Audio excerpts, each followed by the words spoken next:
할렐루야. 우리 좌우에 계신 분들에게 하나님이 당신을 지극히 사랑하십니다. 사실 이것은 인사해 주십시오라고 하지만 선언하는 것입니다.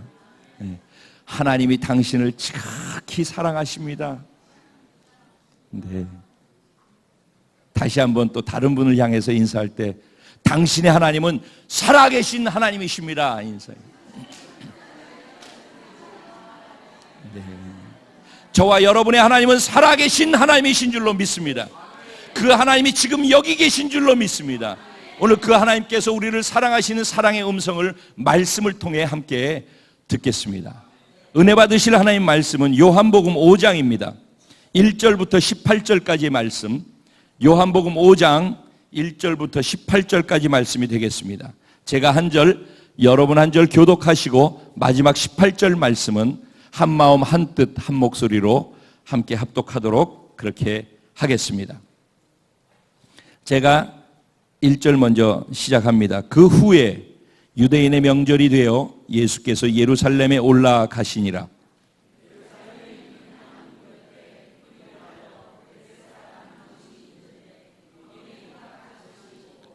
그 안에 많은 병자, 맹인, 다리 저는 사람, 혈기 마른 사람들이 누워 물의 움직임을 기다리니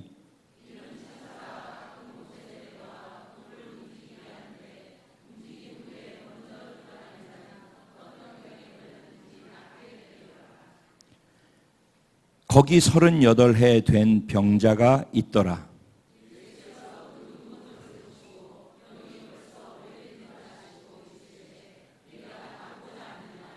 병자가 대답하되 주여 물이 움직일 때 나를 못에 넣어주는 사람이 없어 내가 가는 동안에 다른 사람이 먼저 내려가나이다.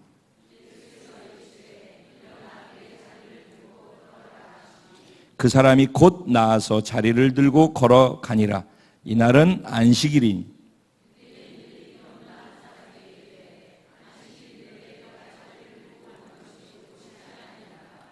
대답하되 나를 낫게 한 그가 자리를 들고 걸어가라 하더라 하니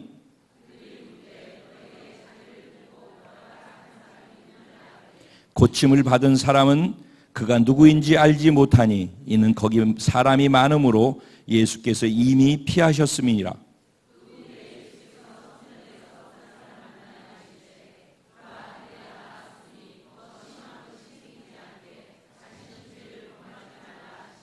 그 사람이 유대인들에게 가서 자기를 고친 이는 예수라 하니라.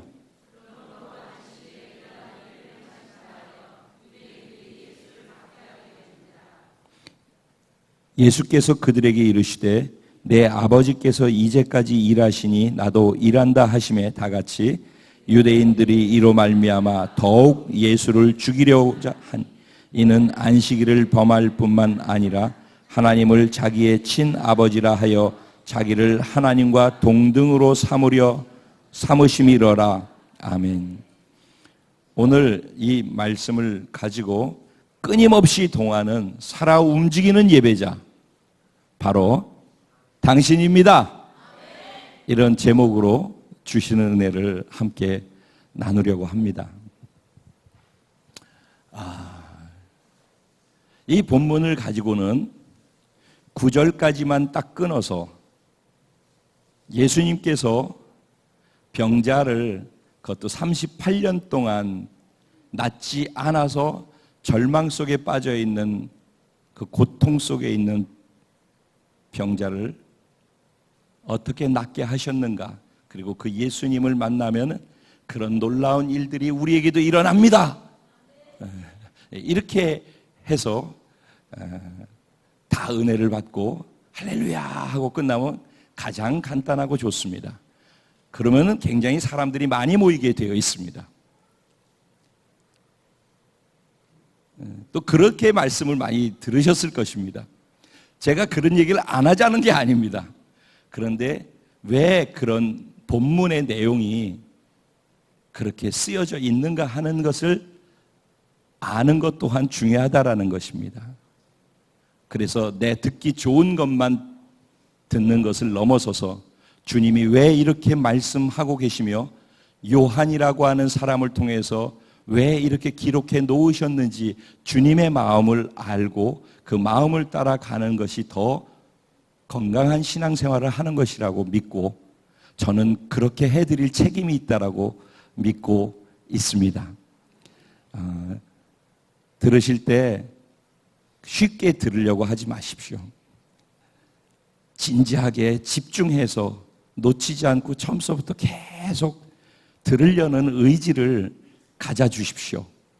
그리고 조금만 놓친다 싶고 몽롱하다 싶으면 그냥 일어나서서 뒤에 가서 서서 계시면 됩니다. 제발 집중해서 계속해서 이 말씀을 따라와 주시기를 부탁드리겠습니다. 그렇게 하나님이 도와주실 거라고 믿습니다.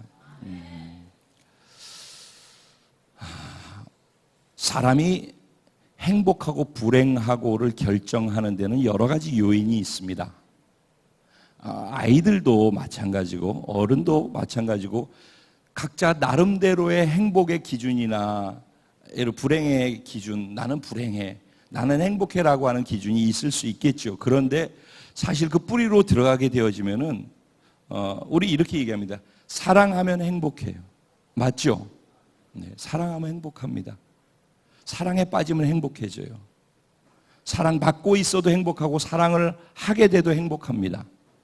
그래서 그렇게 할 때는 마음에 안정감이 생기고 좋습니다. 그래서 행복의 조건으로 중요하게 모든 것이 다 있지만은 1순위로 거론되어지는 것이 사랑이라고 얘기할 수 있습니다. 사랑아.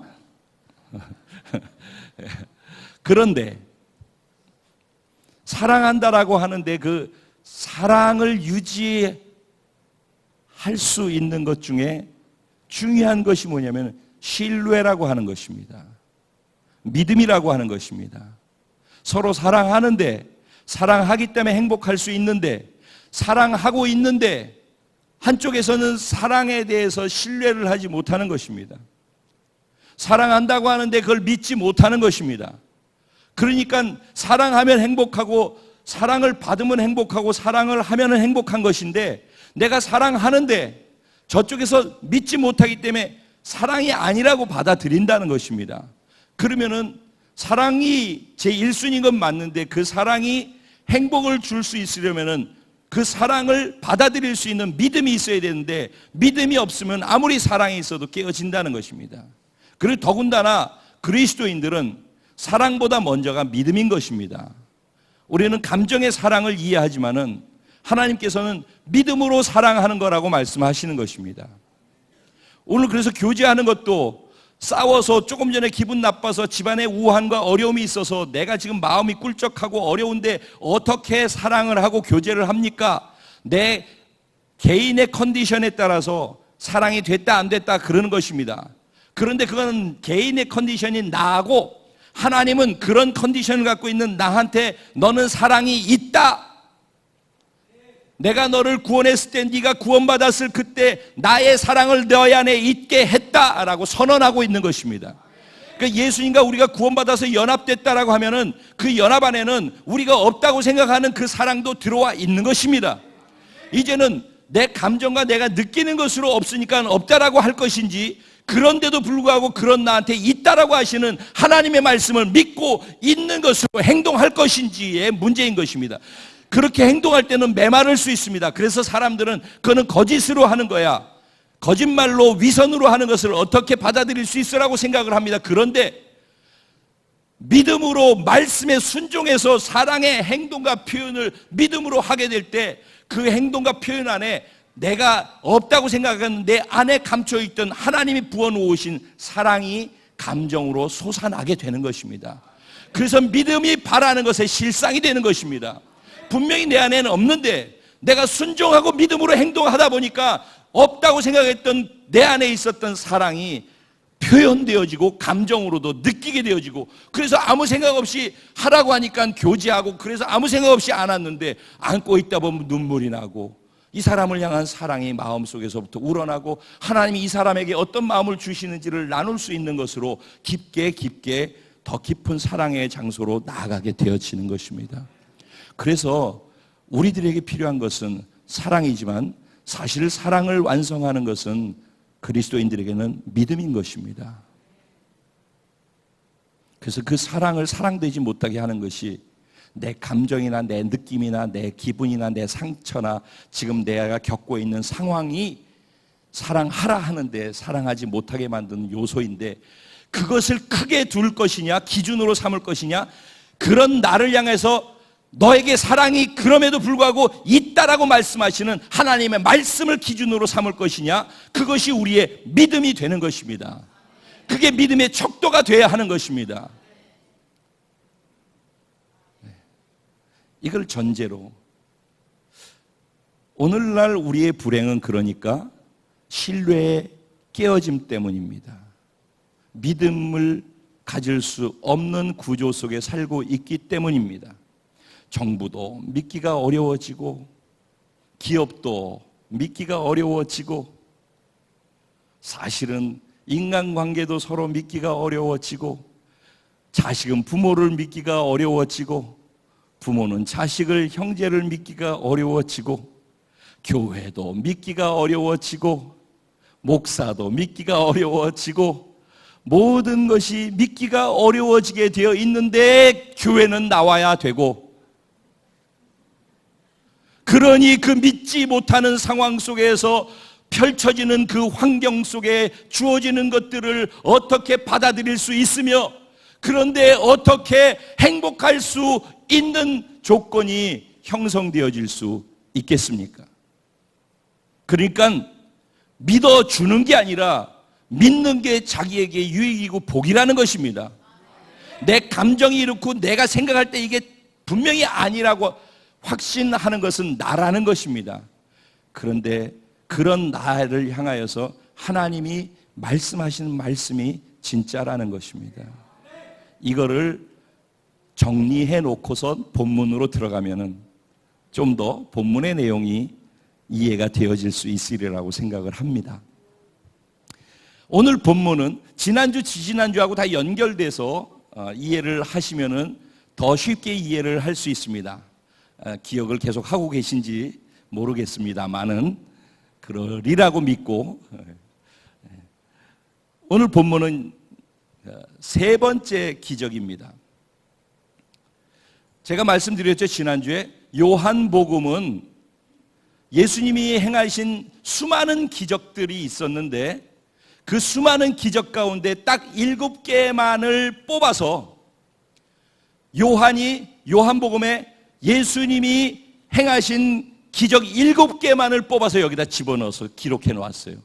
전체 7개밖에 없습니다. 가나 혼인잔치, 그 다음에 왕의 신하의 아들을 고친 거, 그렇죠? 그 다음에 오늘 우리가 하고 있는 거, 38년 된 병자를 고친 것입니다. 그 다음에 오병이의 기적을 행하는 것입니다. 그 다음에 바다 물 위를 풍랑 가운데 걸어가시는 것입니다. 그 다음에 뭐더라?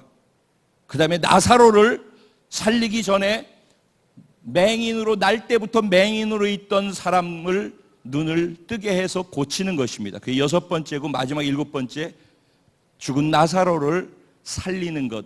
딱 7가지가 기적으로 나와 있습니다. 그러니까 요한복음에 소개한 7가지 이 기적은 분명한 의지와 목적 속에서 무엇인가 자기가 이거를 정확하게 전달하고 싶은 의도에 의해서 이 내용들을 기록해 놓았다는 것입니다. 그러니까 나 듣고 싶은데 나 필요한 대로 그냥 기적을 내 기적하고 아멘하고 받고서 돌아가도 아무 일이 없는 것처럼 그렇게 해가지고서는 안 된다는 것입니다. 듣기는 좋고 쉽게 들을 수도 있고 그래서 은혜도 받고 많은 사람들이 올 수는 있을지 모르지만은 그렇게 해서는 안 된다라는 것이 제 생각인 것입니다. 요한은 왜 그렇게 썼는가 하는 것입니다. 요한은 요한복음에서 이렇게 얘기를 합니다. 내가 예수님께서 행한 수많은 기적이 있는데 이렇게 7가지만 적어놓은 이유는 너희가 내가 쓴 이것을 보고 읽고 예수님이 누구신지를 알고 믿고 영생에 이르게 하기 위함이라는 거예요.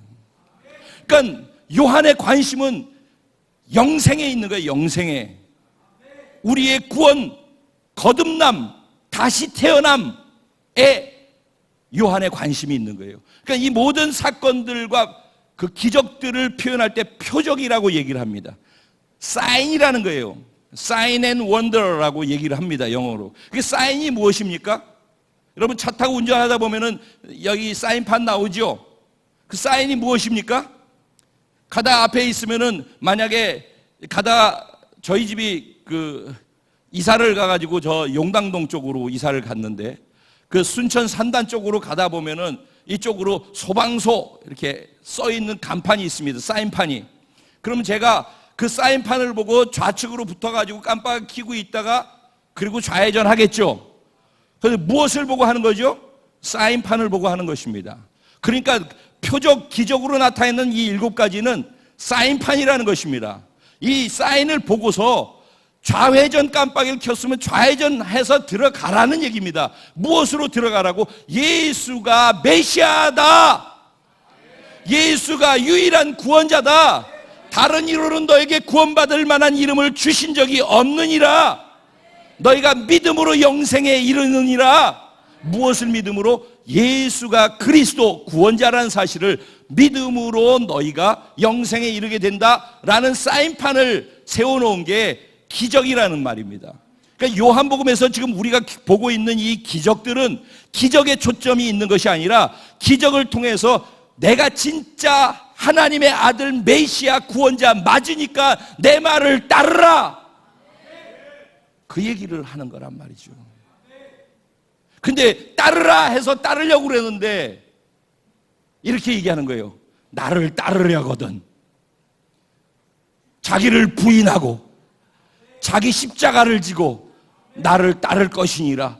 나를 따르는 자는 넓은 길이 아닌 좁은 길로 가게 된, 이렇게 말씀을 하는 거예요.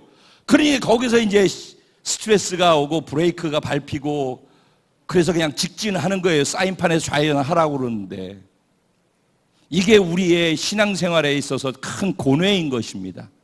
그런데도 불구하고 어쩌다 한 번씩 우리에게 기도의 응답과 또 사인으로 기적을 주시는 것은 봤지 내가 진짜 맞잖아 이제는 좀 제발 하시는 하나님의 절규 섞인 우리를 향한 사랑의 또 다른 표현이라는 사실을 알아야 하는 것입니다. 이제 전제 다 깔아놨으니까 어떻게 가든지 끝낼게요. 여기 나오면 이제 본문을 하는 겁니다. 자, 오늘 본문에 보면 이렇게 그 후에 예수님께서 그 가버나움 가나 쪽에 있다가, 그렇죠? 갈릴리 쪽에 있다가 예루살렘으로 다시 내려오셨어요.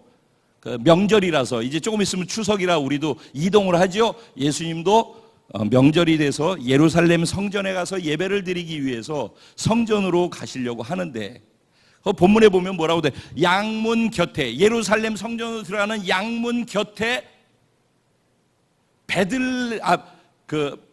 베데스다라고 하는 못이 있는데 그 못에 행각이 5채가 있더라. 그러니까 우리로 치면 그냥 정자예요. 정자, 큰 정자가 5채가 있더라. 저하고 같이 그 성지순례 가신 분들은 거기 다 가서 봤어요. 그게 굉장히 큽니다. 60m, 90m 엄청나게 커요. 거기에 이제 정자들이 이렇게 뚜문뚜문 이렇게 있는 거예요. 그리고 거기에 그 물이 고여 있는 것이에요. 근데 거기에 사람들이 양문 곁에 베데스다라고 하는 것에 정자를 세워놨는데 그걸 뭐라고 그래요? 베데스다 연못이라고, 베데스다에 있는 집이라는 거예요. 그 베데스다라고 하는 히브리 원어의 원래의 뜻이 무엇이냐 하면은 헤세드라고 하는 단어예요. 단어의 뜻은 은혜라는 뜻이고 또 다른 거로 자비라는 말이에요. 그러니까 뭐예요? 양문 바로 옆에 있는 은혜와 자비의 집이라는 뜻이에요. 예? 베데스다라는 게 그런 거예요. 그러니까 양문 곁에 있는 은혜와 자비의 집에 사람들이 몰려 있었는데 어떤 사람들이 몰려 있었대요? 각색 병자들이 몰려 있었대요. 많은 사람들이 거기 계속 몰려 있었던 거예요. 근데 왜 몰려 있는가 했더니 4절에 보면은 그들에게 희망이 있었어요. 무슨 희망이 있었냐면은 어쩌다 한 번씩 그 연못에 천사가 와가지고 연못을 휘젓는다는 거예요. 그러면 물이 확 돌잖아요. 그 휘져서 물이 돌 때 누구든지 있다가 먼저 뛰어 들어가는 사람이 있으면은 제일 먼저 들어간 사람, 그 사람 어떤 병에 걸렸든지 낫는다는 거예요. 그러니 아픈 사람들이 거기 다 오지 않겠어요? 그래서 거기 있는 사람들은 쉬는 날에도 쉬지도 못해. 명절에도 딴 데 못 가. 남들이 저쪽에서 옆에서 놀고 있어도 놀 수가 없어. 물이 동화하는 걸 보고 있어야 돼. 그래서 동화하면 뛰어 들어가야 되니까. 왜냐면 한 명밖에 못 났으니까. 근데 그것도 매일매일 그렇게 되면 괜찮은데 어쩌다 한번 몇 년에 그 일이 있을지도 모르는 거야. 그리고 그거를 기대하면서 거기 수많은 병자들이 낫겠다고 거기 몰려 있는 거예요. 거기가 은혜의 집이에요. 어쩌다 한번 일어나는 그 일을 공짜로 주는 것이기 때문에 이걸 간헐적인 은혜라고 얘기를 해요. 어쩌다 한번 얻어 걸리는 거죠. 근데 그 어쩌다 한번 얻어 걸리는 그 은혜를 받기 위해서 사람들은 거기 몰려 있는 거란 말입니다. 이름은 은혜의 집이고 자비의 집인데 사실 이제 이 실체를 한번 열어볼까요? 거기 있는 사람들이 어떨까요? 지금 오늘 본문엔 38년 된 병자라고 얘기를 하고 있어요. 예수님께서 보니까 그 병이 오래되었더라라고 말씀해요. 그러면 그 사람은 적어도 38년 동안 거기 있었단 얘기네. 38년 동안 낫을 줄 알고 거기 있는데 38년 동안 기대를 했는데 38년 동안 물이 동할 때 뛰어 들어가려고 했는데 한 번도 자기에게 기회가 오지 않았던 거예요. 처음에 가서 있는 사람은 얼마나 기대를 하겠습니까? 희망에 부풀어서 있겠죠. 근데 그 1년이 지나 2년이 지나 동하지를 않네. 그다음 5년이 됐는데 잠깐 화장실 갔는데 동해버렸네. 그래가지고 또 5년을 또 기다려야 될지도 몰라. 그러다 보니까 38년이 됐는데 다른 사람이 자꾸 먼저 들어가네. 나중에 그거 기다리면서 지치니까 서로 뭐 친한 척하고 서로 위로하는 척하고 그런데 조금 전까지 위로하는 줄 알았는데 동하니까 뛰어들어가는데 같이 안 가고 혼자 가네. 그리고 나 나섰다고 빠이 하고서 가는 걸 보면은 어떤 마음이 들겠어요? 그런 것들이 반복되어질 때 사람은 기대감을 가지고 있을 때, 희망이 있을 때 살만해요. 그래서 또 다른 행복의 요소 중에 꿈과 희망을 갖고 있는 사람이 행복하다라고 하는 거예요.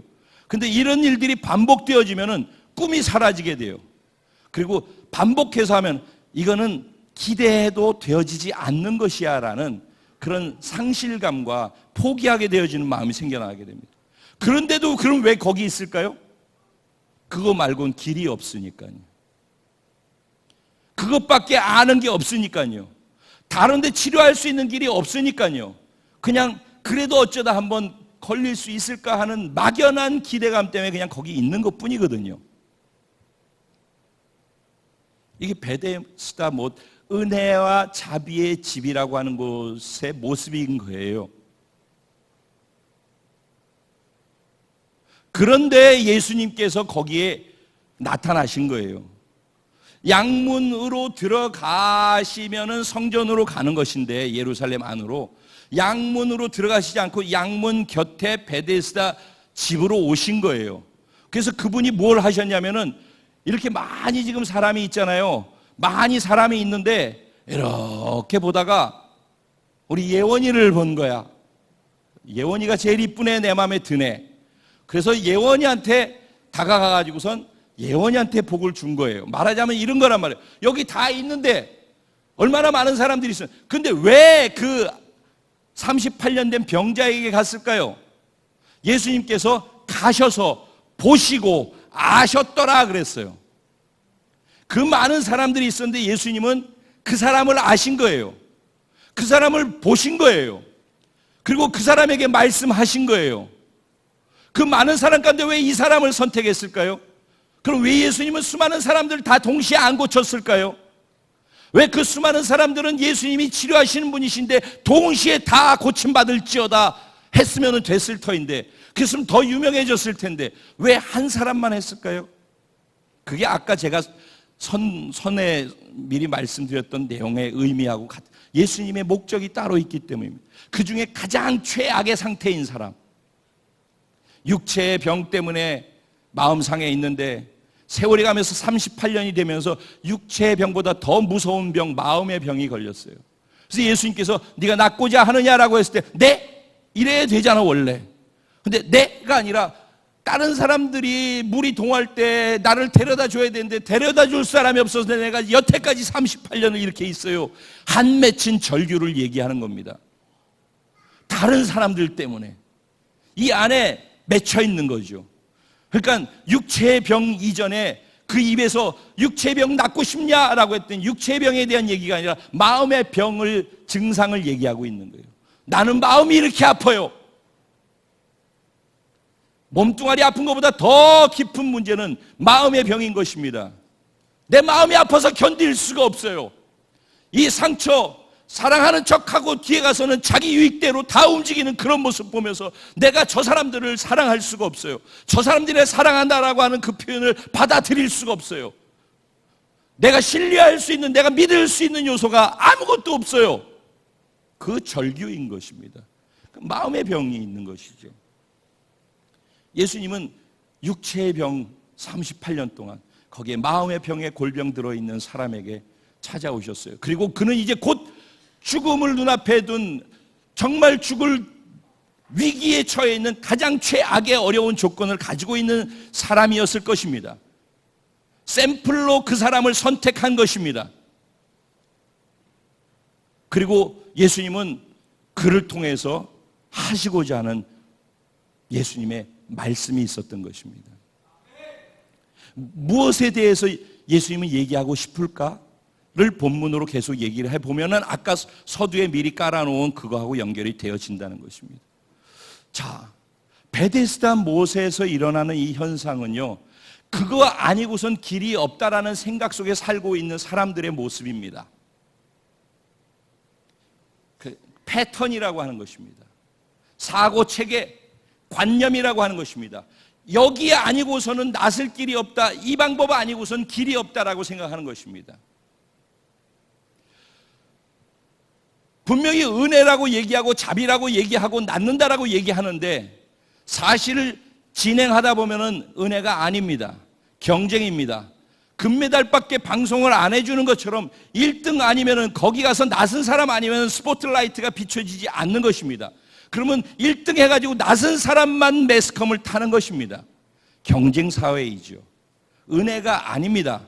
경쟁이 어떻게 은혜가 됩니까? 열심히 해서 내 노력으로 이만큼 성공해서 잘 되어진 사람이 어떻게 그거를 은혜 받아서 이렇게 됐습니다라고 얘기를 하겠습니까? 내가 밤새 고생하고 수고의 땀을 흘려서 이렇게 성공했습니다라고 얘기를 해서 내가 한 것이 되어지지, 이게 하나님이 주신 은혜입니다 얘기할 수 있는 사람이 누가 있겠습니까? 이 구조 자체가 베데스다 못에 있는 사람들의 생활의 구조가 그런 것이라는 겁니다. 그런 세계 속에 예수님이 하늘의 또 다른 패턴을 가지고 이 땅에 오셔서 새로운 패턴으로 그들에게 다가가는 겁니다. 뭐라고요? 네가 낫고자 하니? 그는 낫고 싶어서 있었지만은 낫고 싶은 마음을 다 상실해서 그곳에 있었습니다. 그러니까 거기 있지만은 왜 거기 있는지 이유도 목적도 다 상실하고서 거기 그냥 있는 것입니다. 왜? 있어야 되기 때문에. 공감을 한번 해볼까요? 여기 주일이니까 예배를 드리러 나왔습니다. 왜? 주일은 예배를 드려야 되니까. 이게 패턴이라는 것입니다. 주일이니까 예배를 드려야 되니까. 근데 예배를 드리는데 참석하는데 목적이 있으니까 여기 계시는 하나님께 내 마음을 표현하는 것이 아니라 참석하고 가면 된다고 생각하니까 거기 그냥 앉아 있는 것입니다. 뭐가 다릅니까? 이것이 길이라고 생각하고 이게 패턴이라고 생각하면 이게 신앙생활이 되는 것입니다. 그런데 거기에 예수가 등장한다는 겁니다. 예수가. 우리가 또 하나 놓치지 말아야 될 것은 양의 문 옆에 있다고 하지 않았습니까? 양의 문은 뭐 하는 것인지 아시죠?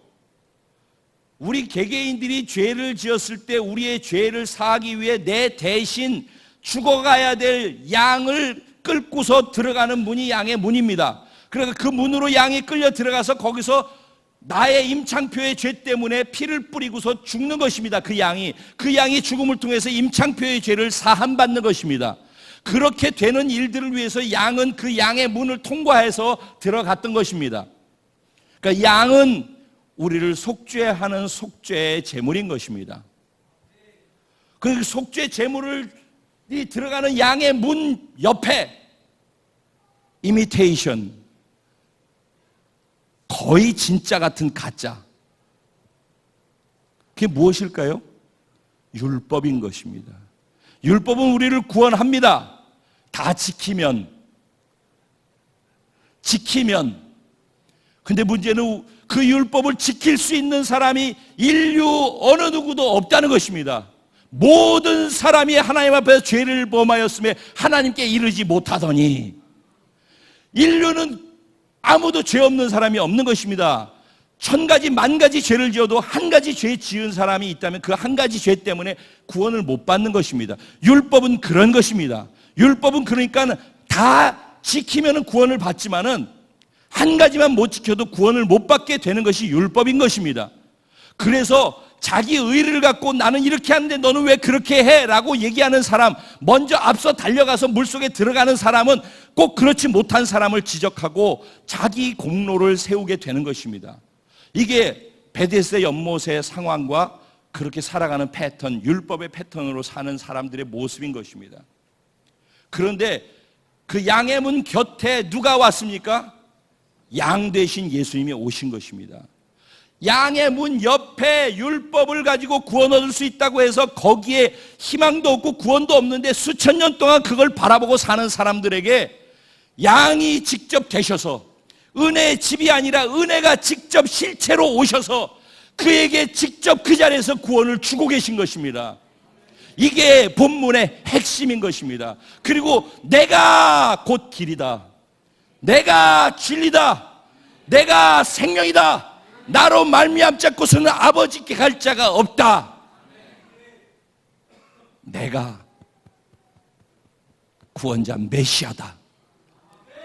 예수를, 교회를 다니면서 신앙생활을 예수로 해야 되는 것입니다. 예수로.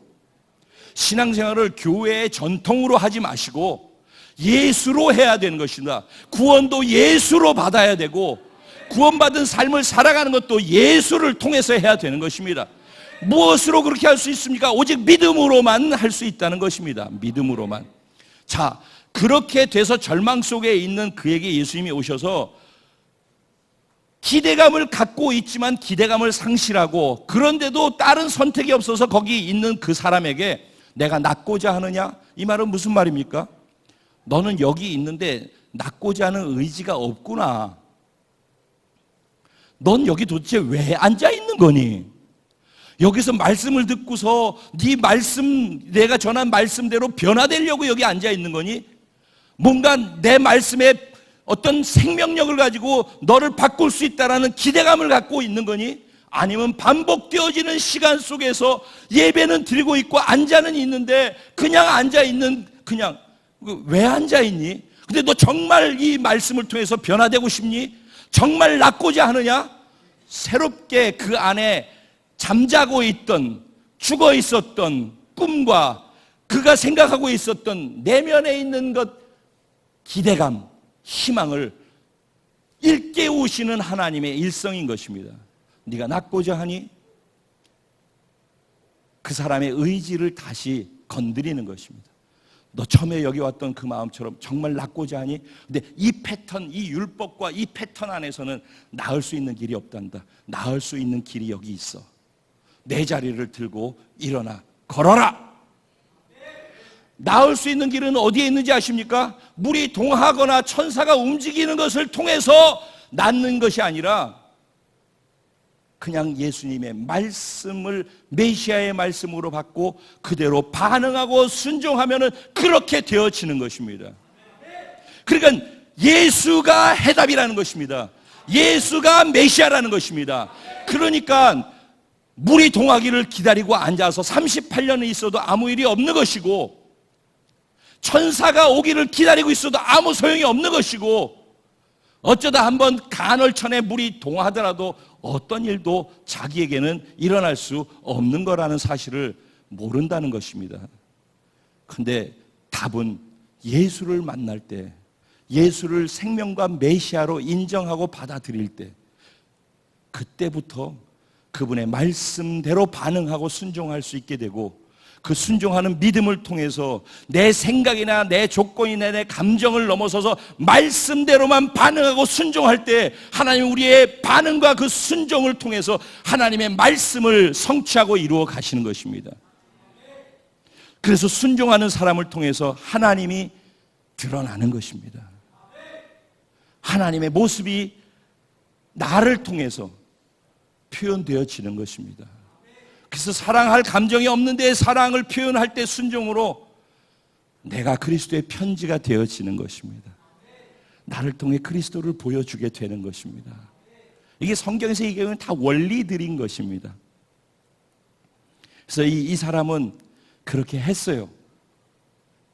그러니까 예수님께서 낫고자 하느냐? 의지를 건드렸죠. 그리고 일어나서 걸어라. 이거는 전능하신 하나님의 신적인 명령이었어요. 권위로서 그냥 일어나!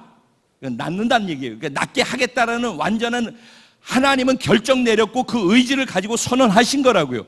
그러면 그 선언, 그분의 말씀이 의지 가운데 떨어졌으면 그건 그대로 되는 거예요. 근데 그 사람이 그냥 가만 앉아 있으면은 그냥 앉아 있는 거예요. 근데 그 말씀에 내 의지를, 하나님의 의지에 내 의지를 반응하면은 그때 그 순종을 통해서 하나님의 역사가 나타난다는 것입니다. 그런데 아무리 하나님이 말씀을 전하고 신적인 권능을 가지고 지금 이래라 라고 하시는데, 그게 말씀인데 내가 내 의지로 반응을 하지 않아요. 어디 나 살려놓고 난 다음에 보자, 증명해봐. 그건 과학이지 믿음이 아니라고 말씀드렸죠. 그건 과학이지. 증명하면 믿겠습니다. 그건 과학이지. 근데 하나님은 한 번씩 이렇게 증명하시는 겁니다. 그래서 이 사람이 치료받았어요. 할렐루야. 근데 이제 그 다음이 더 재밌어요. 그런데 그날이 안식일이더라. 그때 바로 10절에 뭐라고 그래요? 그 사람이 38년 동안 거기서 절망 속에 있었던 것을 지나간 사람 다 지켜보고 알아. 하도 오래 있어서 그럼 다 안단 말이지. 그런데 그 사람이 일어난 거 아니냐고. 그러면 와, 어떻게 저 사람이 지금 걷고 있네? 이래야 될 거 아니냐고. 근데 어떻게 그렇게 할 수 있었지? 신기하고 놀랍고 그렇게 한 사람이 누구냐고 궁금하고 그래야 되는데, 이 사람이 첫 번째 입에서 나온 말이 뭐예요? 안식일인데 이렇게 짐을 들고 걸어댕겨? 그거는 율법에 위배되는 건데 너 율법 어겼어? 안식일 어겼어? 너 벌 받아야 돼? 이 얘기를 하고 있는 겁니다. 첫 마디가 38년을 고통 속에 있다가 나선 사람한테 축하해, 기뻐해 주는 게 아니라 너 안식일 날 왜 걸어댕겨? 그게 우리 지금 삶의 모습들일 수 있어요. 이게 율법이고 내가 지키는 것을 네가 못 지킬 때 지적하고 비판하고 정죄하고 판단하는 것이 다 이런 것이. 너 안식일인데 왜 안식일 안 지켜? 십계명을 왜 안 지켜? 안식일에도요, 십계명의 한 가지가 안식일을 지키라는 거래봐요. 그 한 가지 계명 안에 239가지의 또 다른 세부 조항을 만들었어요. 그래서 여기서 짐을 몇 킬로짜리를, 몇 그램짜리를 들고 몇 걸음 이상을 가면은 안 된다라고 정해놨어요. 그것을 못 지키면은 죄가 되는 거예요. 그리고 그들은 그거를 지켰어요. 그래서 의로웠어요. 왜? 안식일 날 몇 걸음 안 걷고 짐을 안 달랐기 때문에. 근데 병을 38년 동안에 있다가 나서서 걸으라고 그래서 나서서 그걸 증명하면서 걷고 있는데 안식일 안 지켰다고 그러는 거예요. 이게 율법의 오류라는 것입니다. 은혜의 집인 것 같은데 은혜가 없는 것이 이런 것입니다. 근데 더 재밌는 것은 이 사람이 나섰잖아요. 그러면은 누가 낫게 했는지 자기를 낫게 해준 분한테 감사의 표현을 하든지 뭐 감사합니다 이래야 되는 거 아니에요 원래? 그런 생각 안 해보셨어요? 그래야 되잖아. 감사주일도 다가오는데 그래야 되잖아. 근데 감사할 줄 몰라. 그러니까 안식이라고 따지면서 묻는 사람이나 38년 동안 질병에 걸려 있다가 죽을 것 같다가 살아나가지고 걷게 된 사람이 자기를 고친 사람이 누군지를 몰라. 감사할 줄도 몰라. 이 상태가 아주 안 좋은 거죠. 그런데 이게 자기를 지적해가지고 벌 주려고 그러니까 누가 너 낫게 했는데, 그러니까 몰라, 나도 어떤 그가 나를 낫게 했어. 그런데 계속해서 체벌하려고 그러니까 이 사람 겁나는 거예요. 그래서 이 사람이 성전에 예배드리러 왔으니까 성전에 있지 않을까? 그래서 성전에 간 거예요. 성전에. 어디 있지? 누가 그랬지? 못 찾고 있는 거예요. 근데 예수님께서 그 성전으로 일부러 이 사람을 찾아오셔서 내가 너 고쳤다. 나 예수다. 라고 말씀하시면서 뭐라고 그러냐면은 이제 네가 어렵게 힘들게 병 속에서 살았는데 낫게 해줬으니까 다시는 더 이상 심한 병이 걸리지 않게 죄 짓지 마 얘기했어요. 자, 보셔요. 아까 육체의 병으로 시작했죠. 근데 마음의 병이 걸려 있었죠. 근데 예수님께서 육체와 마음을 치료하신 걸 넘어서서 예수님이 보신 건 관심은 뭐에 있었어요? 영혼의 병, 죄의 문제가 해결되지 아니하고 육체만 치료받으면 아무 소용이 없다라는 것이에요. 네 죄 때문에 이런 병이 걸린 것이니까 이 죄를 더 이상 짓지 마. 더 악화되지 않고 더 나쁜 일이 생기지 않게 이제부터는 죄 짓지 마 라고 말씀하시는 영혼의 병을 치료해 주시는 거예요. 아마 그 말씀 이후에 이 사람이 예수님을 더 깊이 만나고 예수님 마음 따라서 살아갔을 거라고 저는 생각해요. 그런데 그렇게 예수님이 낫게 했다라는 얘기를 듣고 난 다음에 이제 그 14절 15절 이 뒤쪽에 뭔 얘기가 나오냐면은 유대인들이 그 말을 듣고서 예수가 이 사람을 낫게 한 것이 중요한 것이 아니라 안식일을 지키지 않고 사람이 움직이도록 만들었다. 이럴 때 되면 막 웃어야 되는 건데 웃질 않아. 아니, 생각해보라고. 38년 아픈 사람을 낫게 했는데 그걸 낫게 한 건 어떻게 그렇게 대단하신 일을 하셨습니까? 이래야 되잖아. 근데 그게 아니라 안식일 날인데 너는 왜 낫게 해가지고선 너 이상한 놈이야? 율법도 안 지키고 뭐 이렇게 얘기를 하는 거예요. 그랬더니 내 아버지께서 일하시기 때문에 나도 일한다. 그러니까 이거 완전 미친놈이구나. 하나님을 자기 아버지라고 그래? 그러고선 예수를 더욱 죽이려고 하고 예수를 박해하더라라고 얘기하고 있어요. 이상하지 않아요? 정말 이상하지 않아요? 이걸 뭐라고 하는지 아십니까? 종교라고 하는 거예요. 종교. 예수님은 종교가 아니라 생명으로 오신 거예요. 그런데 교회도 은혜의 집을 지어놓고서 그 안에서 경쟁으로 가게 되어지고 은혜가 빠지게 되면은, 즉 예수가 빠지게 되면은 그러면 또 경쟁하게 돼요. 그러면 은혜의 집은 있지만 은혜는 없어요. 생명과 구원은 외치지만 생명과 구원을 주지는 못하는 거예요. 그리고 오히려 반목과 아픔과 상처만 있게 되는 거예요. 그래서 예수님은 나를 메시아로 만나라. 사마리아 여인서부터 계속 왕의 신하의 아들 고침 다 지금 그 얘기죠. 예배의 깊은 곳으로 가라.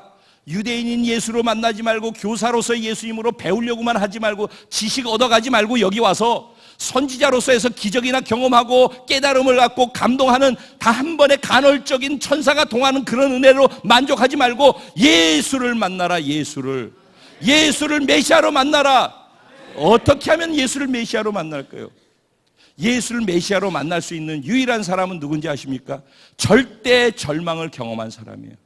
자기가 자기 거를 내세울 수 있는 게 아무것도 없음을 아는 사람이에요. 그래서 예수가 죽을 때 나도 죽었다, 죽여버렸다라는 것이 그게 뭔 소리야가 아니라 그게 얼마나 감사한지. 나로서는 희망이 없고 안 되는 걸 아는데 그런 나를 예수 죽을 때 십자가에 내 죄와 함께 다 죽여버렸다는 게 너무 감사한 거예요. 너무. 자기 안에 희망이 없다라는 걸 정말 아는 사람만 예수와 함께 자기를 죽었다라고 하는 것에 초청하는 그 초청을 정말 감격으로 받게 되는 거예요. 그리고 예수님이 부활하신 부활의 생명으로 너는 새로운 피조물로 다시 태어났다. 너는 이전 것은 지나갔으니 보라, 새 것이 됐다. 예전에 너를 절망했던 거, 무능한 너, 죄 많은 너, 실패한 너, 한심스러운 너, 저 죽일 너, 이 모든 게 다 죽었고 예수님께서 나를 사랑하신다. 나는 예수님의 생명으로 존귀한 자가 됐다. 나는 하나님께 사랑받고 있다. 나는 의롭다. 나는 거룩하다. 왜? 내가 아니라 내 안에 예수의 생명으로 그것이 나이기 때문에. 이건 믿음이라는 것입니다. 그래서 제가 그러잖아요. 하지만은 이건 믿음의 부분이기 때문에 내가 나를 보면 언제나 까망색이라니까. 언제나 나는 똑같은 놈이라니까. 그런데 그런 나를 예수를 통해서 이렇게 바꿨다라는 하나님의 선언된 말씀이 있다라는 거예요. 그러면 까만 변하지 않는 나를 계속 볼 것인지, 선언하시는 말씀을 나라고 주장하고 받아들일 것인지, 여기에서 인생이 갈라진다는 거예요. 그러니까 이것이 절대 절망에서 절대 희망으로, 이게 복음의 일강인 거예요. 그래서 이거를 아는 사람은 메시아로 예수를 만나는 거예요. 다른 사람들은 행여나 병이 나고 치고 문제나 해결받고 건건해 간헐적인 은혜, 천사가 한 번 은혜 주면 그거 목말라서, 근데 38년 동안 어떤 일도 없이 교회만 나와. 뭐가 다르냐고. 매일 매순간 동하는 베데스다 못. 매순간 천사와 상관없이 예수가 있으면 날마다 매순간 동하는 베데스다 못이 될 수 있어요. 왜? 예수님은 그런 예배자였어요. 예수님은 이 땅에 오셔서 나는 내가 생각하는 대로 안 한다. 나는 아버지 하나님이 뜻이 무엇인지, 나를 보내신 이가 원하시는 그 뜻을 위해서 나는 산다. 아버지께서 지금도 일하고 계시기 때문에 나는 일한다. 너희는 안식일을 지키지 않았다고 뭐라고 하느냐? 내가 안식일의 주인이다. 안식은 뭐 하라고 있는 거예요? 율법을 지키려고 있는 거예요. 사람들에게 안식과 평안과 쉼을 주기 위해 있는 거예요. 해방과 자유를 주기 위해서 안식을 주셨잖아요. 근데 안식일이 율법이 돼서 이걸 묻고 있고, 풀어서 38년의 병자가 낫게 되는데 그 안식일을 지키지 않았다고 그래가지고 지적해서 벌을 준다라고 하는 그런 안식일은 생명이 없는 거라는 것입니다. 근데 안식일의 주인 되신 예수님께서 그 사람을 안식시켜 주시는 거예요. 쉼을 주시는 거예요. 치료해 주시는 거예요. 회복시켜 주시는 거예요. 여러분, 이제 결론입니다.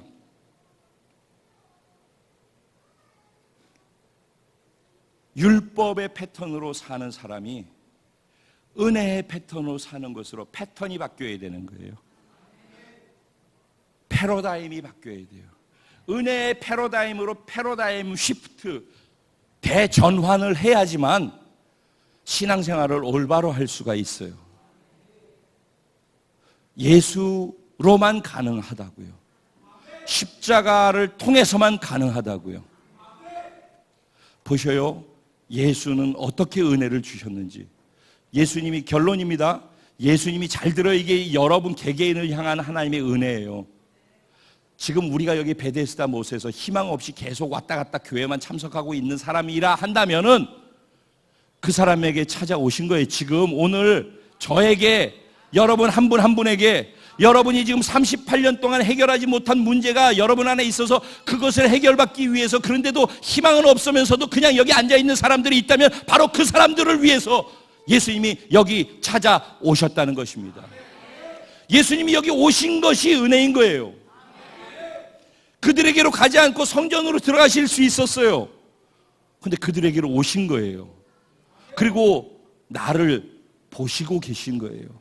나를 이렇게 보는 거예요. 정우가 하고선 정욱 한 사람에게 말씀하시는 거예요. 내가 낫고자 하느냐? 그 사람에게 말씀하는 음성이 지금 너 안나야 에게 말씀하시는 음성으로 지금 우주야 말씀하고 계시다 말입니다. 지금 네가 낫고자 하느냐 말씀하고 계시다는 것입니다. 이게 은혜라는 거예요. 그분이 오셨다는 거예요. 나를 보셨다는 거예요. 나를 아셨다는 거예요. 그리고 가장 힘든 것을 아시고 나에게 말씀해 주셨다는 거예요. 희망 없이 앉아있는, 기대감 없이 앉아있는 그런 나에게 지금 나의 의지를 일깨워주기 위해 지금 낳고자 하느냐? 네, 제가 낳고자 합니다. 내 의지를 그 말씀 앞에 발동하려고 내 의지를 깨울 때 일어나 자리를 들고 걸어가라. 그때 그냥 반응하고 일어나니까 그 자리에서 그냥 되어지는 거예요. 일어나도 되나? 일어나서 이게 이 38년 누워있었는데 일어난다고 될 일이 아니지. 이렇게 하고 계산하고 내 생각으로 내 감정으로 내 상태로 보고 있으면 평생 가뒀고 또 그 자리에 말씀이 선포되고 하나님의 의지가 있어도 내 의지가 믿음으로 작용되어지지 않으면 그 자리에 있는 거예요. 지금 우리들의 얘기라는 거예요.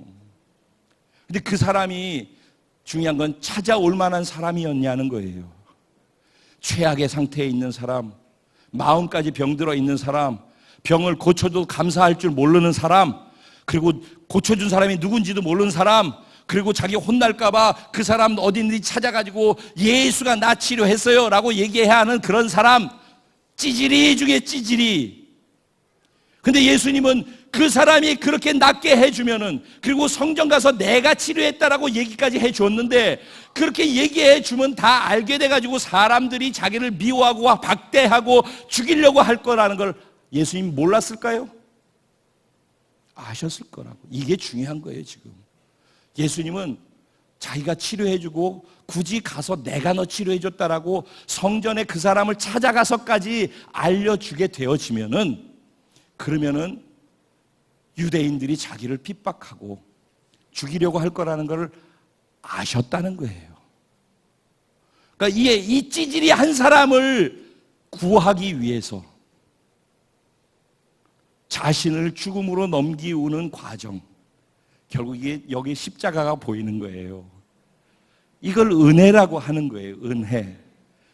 내가 받을 수 없는 찌질이인데 아주 못된 놈, 38년 병원에 있었는데 낫게 해줘도 고맙다 소리 한마디 하지 않고, 그리고 고발하는 그런 아주 못된 놈인데 그것을 다 알고 그걸 고쳐주면 내가 죽임당할 수 있게 되는 것을 아는데도 그 사람에게 찾아가서 그 사람에게 치료해 주시는 그것이 사랑이고 은혜라고 하는 거예요. 그러니까 이 기적을 통해서는 이걸 봐야 된다는 거예요. 그리고 기적을 사모하는 자가 되기보다는 예수를 사모하는 자가 되라는 거예요. 예수가 구원자이고 예수가 우리의 전부라는 거예요. 예수한테 전부를 걸라는 거예요. 이렇게 교회를 다니는 거 말고 전부를, 나는 죽었고 예수의 생명으로 다시 태어나서 예수의 꿈을 위해서 나는 이 땅에서 존재하고 산다. 내가 숨 쉬고 돈 벌고 먹고 하고 가족들하고 뭐하고 모든 것은 다 이것 위해서 나는 숨 쉬고 산다가 돼야 된다니까요. 이게 좁은 길이에요. 좁은 길. 사람들한테 이해받지 못하는 길. 예수님이 그 자리에 가서 죽을 거 알면서 그 사람을 고치는 그것이 이해할 수 없는 것처럼, 그 예수님과 십자가에 함께 연합돼서 그 예수님의 생명으로 구원받은 사람은 그 예수님의 가치로 예수님이 하시고 싶어 하시는 그 일을, 하나님이 일하시는 그 일을 나도 그래서 지금도 쉬지 않고 한다라고 얘기하면서 살아갈 수 있어야 한다는 말입니다. 예수님 끊임없이 하나님 앞에서 예배자였어요. 하나님이 말씀하신 말씀을 성취해드리기 위해서 삶의 자리에서 말씀을 성령으로 살아내는 순종의 예배의 삶을 사셨어요. 그는 천사가 어쩌다 동하는 물이 아닌, 어쩌다 기적을 베푸는 분이 아닌, 그의 움직임이, 삶이, 모든 것이 다 예배자의 모습이었고, 그 안에는 언제나 자유케 해주고 살리고 세우는 놀라운 기적의 역사가 그와 함께 평생 죽으시기 직전까지 따랐어요. 그 예수와 우리가 연합되어 있다는 말입니다. 우리가 구원받았다는 말은 그 예수와 하나 되어 있다는 말입니다. 내가 아버지 안에, 아버지가 내 안에, 내가 너희 안에 있음을 너희가 알아라. 내가 한 것보다 너희가 더 큰 일도 하게 될 것이다. 이는 너희 안에 내가 있기 때문이다. 이런 말씀들은 다 그런 얘기들이란 말이죠. 예수님은 그래서 예수님 따로 기적 따로가 아니라 예수님과 우리가 하나 되어서, 기적도 우리 안에 하나 되어서 끊임없이 동하는, 살아 움직이는 사람, 살아서 꿈틀대는 은혜의 실체로서 그런 삶의 예배자로 살기를 원하신단 말입니다. 요한이 우리에게 보여주고 싶었던 것은 이것이라는 것입니다. 우리 말씀 생각하면서 같이 기도할까요? 하나님, 예수만 보이게 해주십시오. 예수가 전부가 되게 해주십시오. 예수가 주는 것에 관심이 있고 그러다 예수를 놓쳤던 수많은 시간들, 그래서 38년을 베데스다 못가에서 보냈던 나날들을 이제는 멈추게 해주시고 오늘 내가 낫고자 하느냐 말씀하시는 그 음성이 내게 하는 음성으로 들을 수 있게 해주십시오. 그 자리에 자리를 들고 일어나 걸으라는 말씀이 나에게 주시는 말씀이 돼서 오늘 예수와 연합해서 걸어 나갈 수 있는 은혜가 있게 해주십시오. 성령님, 오늘 이 말씀에 기름을 부어주시고 지혜가 되어주시고 깨달음이 되어주시고 오늘 성찬을 대할 때 예수와 내가 하나 되어질 수 있는 놀라운 은혜와 축복이 있게 해주십시오. 우리 주님의 이름을 한번 부르고 통성으로 기도합니다. 기도드리겠습니다. 주여!